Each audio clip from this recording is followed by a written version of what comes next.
ప్రియమైన వర్లారా, యేసుక్రీస్తు ఎనలేని నామములో, సాటిలేని నామములో వందనాలు. దేవుడు దయాళుడు, ఆయన కృప నిరంతరముండును.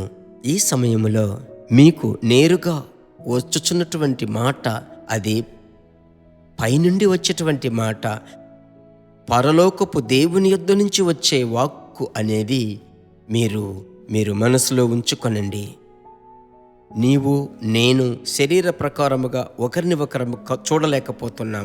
అయితే ఇప్పుడు నేను మాట్లాడేది యూట్యూబో ఫేస్బుక్ ద్వారానో మీరు వింటున్నారు, చూస్తున్నారు.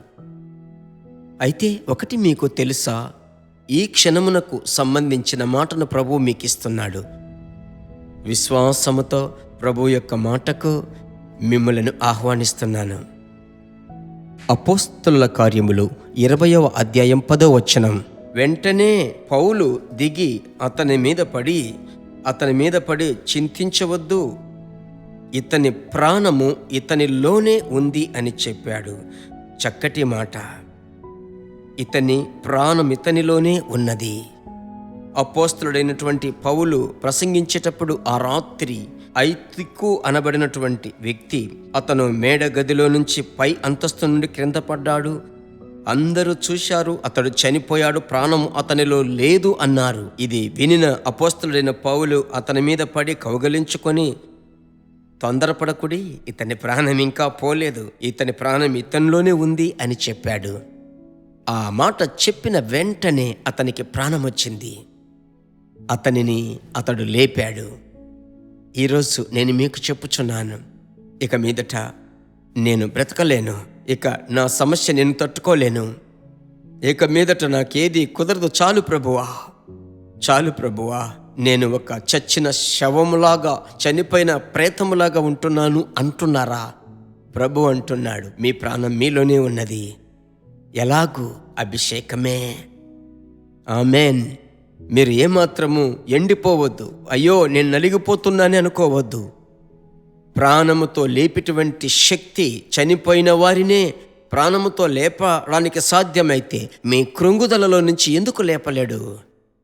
మీ యొక్క చింత కన్నీరుల నుంచి ఎందుకు ప్రభు మిమ్మల్ని లేపలేడు? ఒకే ఒకటి, ఆయన పాదముల మీద ఉంచి ప్రభునందు ధైర్యముగా ఈ వాక్యమును పట్టుకొని, ఇతని ప్రాణము ఇతనిలోనే ఉన్నది అన్న బైబిలు మాట ప్రకారం అయ్యా నేను విశ్వసిస్తున్నాను.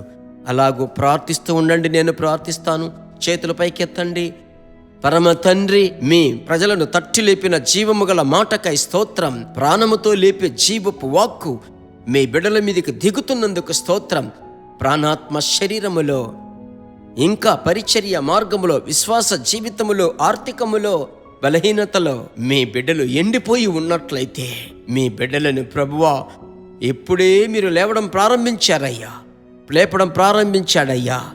ఆ రోజు అపొస్తలుడైన పౌలు తబితా లెమ్ము అని చెప్పగానే ఆ స్వరము చనిపోయినటువంటి తబితాను లేపింది కదా. మీ బిడ్డలు లేచుదురుగాక, తబితాలు లేచుదురుగాక, ఐతుకులు లేచుదురుగాక.